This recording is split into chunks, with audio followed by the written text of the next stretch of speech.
Tinchlik eng oliy ne'mat. Ona vatan tinchligini saqlash, uning tuprog'ini ko'zimizga surish, uni himoya qilish shu vatanda yashab ulg'ayayotgan har bir insonning muqaddas burchidir. Bu muqaddas tuyg'uni ulg'ayib borayotgan yosh avlodning qon-qoniga singdirish, ular ongida o'chmas alanga etib shakllantirish hozirgi kundagi asosiy vazifalardan biridir. Yurtimiz tinchligi va osoyishtaligi, sarhadlarimiz daxlsizligi yo'lida hamisha hushyor va ogoh fidoyi vatan himoyachilari borki, bizning ko'nglimiz xotirjam, osmonimiz musaffo.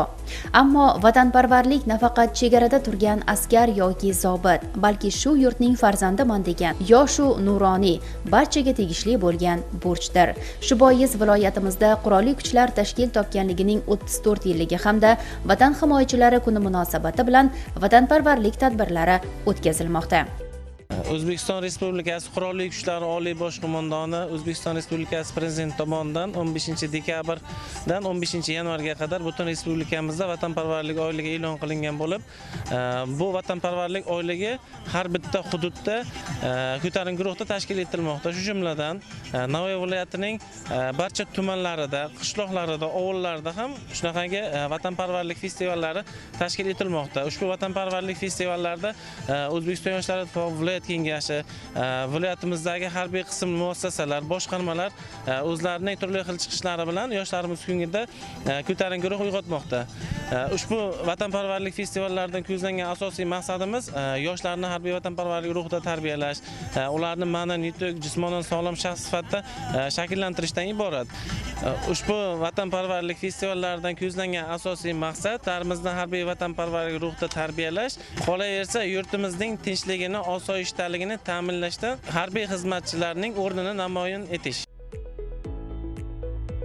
Bugungi kunda harbiy xizmatchilarimizning professional mahorati va obro'-e'tibori jahon miqyosida ham yuksalib bormoqda. Buni mamlakatimiz qurolli kuchlari vakillarining nufuzli xalqaro harbiy musobaqalarida faol ishtirok etib, faxrli o'rinlarni egallab kelayotgani misolida yaqqol ko'rish mumkin.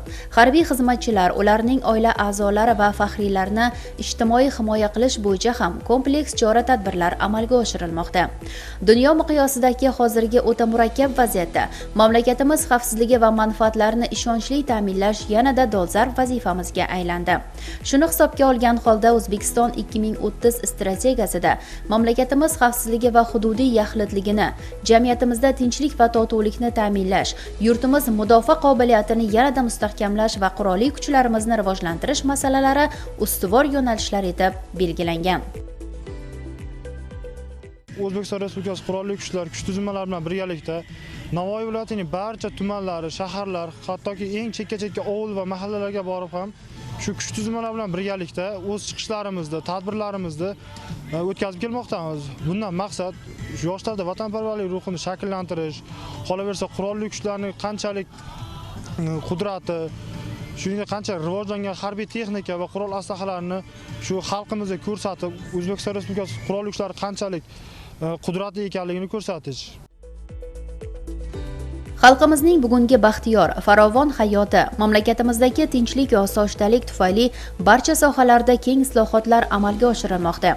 Tinchlikning qadriga yetish, asrab-avaylash yosh u keksa barchaning burchi. Qizilqum boshqarmasi xodimlari ishtirokida o'tkazilgan ma'naviy-ma'rifiy tadbirda faxriylarga ham ehtirom ko'rsatilib, ularning hayotiy tajribalari o'rganildi. Tashkil etilgan qurol aslaha ko'rgazmalarida ishchi xodimlarning tezkorligi sinovdan o'tkazildi. Navoiy Komitorgiya kombinati Qizilqum boshqarmasi ishchi xodimlari bilan bugun O'zbekiston Respublikasi Qurolli Kuchlarining 34 yilligi hamda 14-yanvar Vatan himoyachilari kuni munosabati bilan targ'ibot tadbiri o'tkazildi. Albatta bu targ'ibot tadbirlaridan eng asosiy maqsad ishchi xodimlar o'rtasida vatanparvarlik ruhini yanada rivojlantirish va ishchi xodimlarga bugungi kunda qurolli kuchlarimiz qanday saviyada ekanligini ko'rsatishdan iboratdir. Tadbir davomida viloyat harbiy garnizoni faxriy qorovul yigitlari, O'zbekiston Respublikasi Navoiy viloyat Milliy gvardiyasi, viloyat ichki ishlar boshqarmasi bilan hamkorlikda ushbu tadbirimiz o'tkazildi. Albatta bunday tadbirlar kombinat bo'linmalarida hali davom etadi.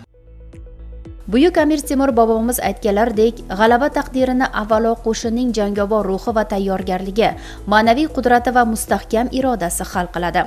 Shu bois milliy armiyamizning chinakam kuch-qudratini belgilab beradigan qo'rqmas va dovyurak harbiylarimiz qalbida jangovar ruhni oshirish, ularni har qanday qiyinchilik va sinovga chidamli va matonatli etib tarbiyalash bundan buyon ham e'tibor markazida bo'ladi. Mamlakatimiz qurolli kuchlarida amalga oshirilayotgan islohotlar natijasida yurtimizning harbiy salohiyati yuksalib, bugungi kun talabiga to'la javob bera oladigan tezkor milliy armiya shakllandi. Yurtimizning tinch va osuda hayotida esa mard va jasur o'g'lonlarning xizmati tahsinga loyiq.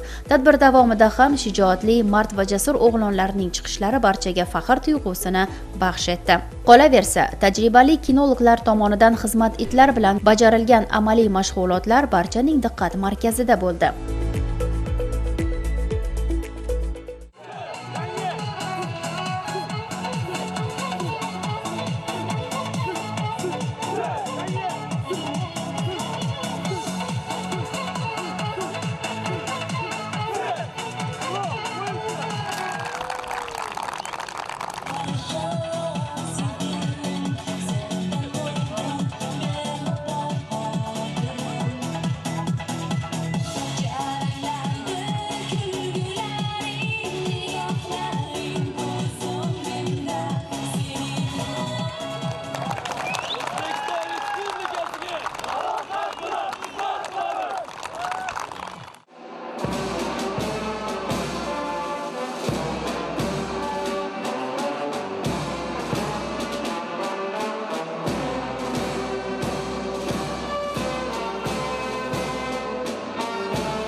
G'ozg'on shahrida yoshlar va jamoat tashkilotlari xodimlari ishtirokida tashkil etilgan harbiy vatanparvarlik festivali ham yuzlab yoshlarga faxr va iftixor tuyg'ularini baxsh etdi.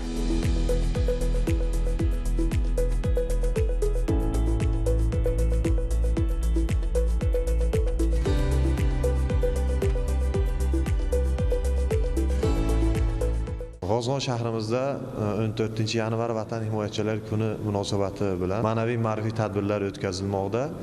Har bir maktab, mahalla, har bir yosh shu 14-yanvar Vatan himoyachilari kuni tadbirlarda faol qatnashyaptilar. Bunday tadbirlarni o'tkazishdan asosiy maqsad yosh avlodga vatanga bo'lgan muhabbatni yanada oshirish maqsadida bunaqa tadbirlar yana davom etadi. Bugun bo'lib o'tgan tadbirda ham harbiy xizmatchilarimizning bir kunlik hayoti, keyin qurol aslahalar bilan yoshlar yaqindan tanishib, ko'nikmalar oldilar. Festivalda harbiy jangovar kuy-qo'shiqlar ijrosi, yoshlar uchun zamonaviy qurol aslaha va harbiy texnika ko'rgazmasi, harbiy ta'minot masalalari, shuningdek harbiy orkestr, harbiy xizmatchilarning qurol bilan saf hamda qo'l jangi elementlari chiqishlari namoyish etildi.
Har bola bu yoshlikda harbiy bo'lishni orzu qiladi va biz ham shu darajaga yetishni istaymiz.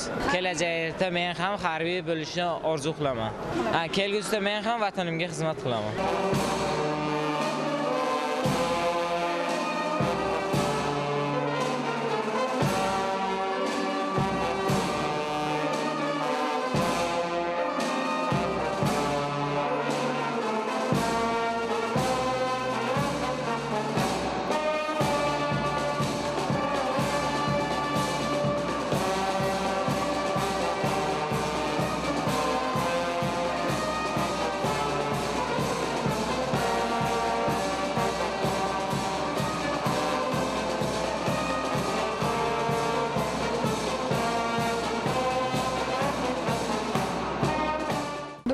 Qozg'on shahrining 1-umumiy o'rta ta'lim maktabida o'qiyman. Harbiy jasorat maktabi ochilgan. Nazariy bilimlar berib boradilar. Men katta bo'lsam, shu akalarimdek harbiy bo'lishni xohlayman. Buning uchun mening ustozlarimga kattakon rahmat. Bugun harbiy akalarimning chiqishini ko'rib, yana mening havasim ortdi. Kelgusida men ham ulardek vatanimni himoya qilishga va'da beraman.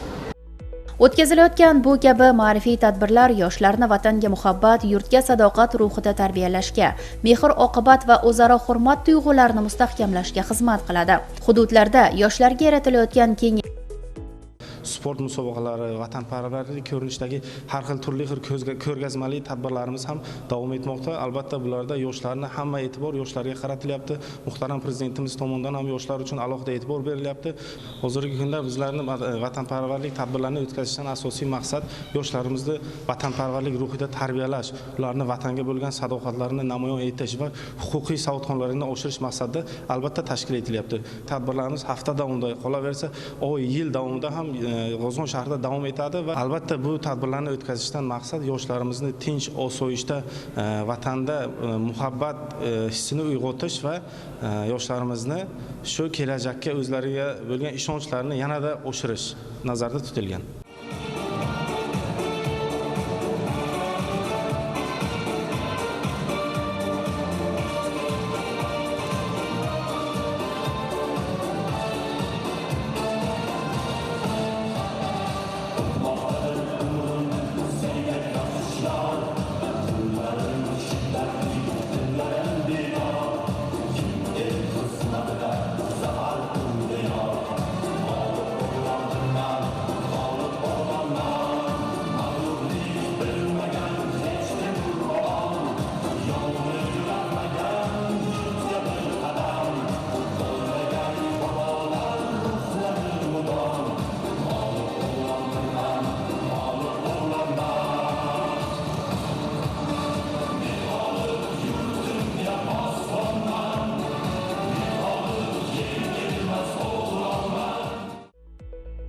Bu kabi uchrashuvlar tom ma'noda vatan oldida qilingan xizmatlar hech qachon unutilmasligi, fidokorona va halol mehnat hamisha e'tiborda bo'lishini jonli timsollarda isbotlab, o'sib kelayotgan yigit-qizlarimizni o'z yaqinlar bilan faxrlanish tuyg'ularini yanada oshirishga xizmat qilganligi bilan ahamiyatli bo'ldi.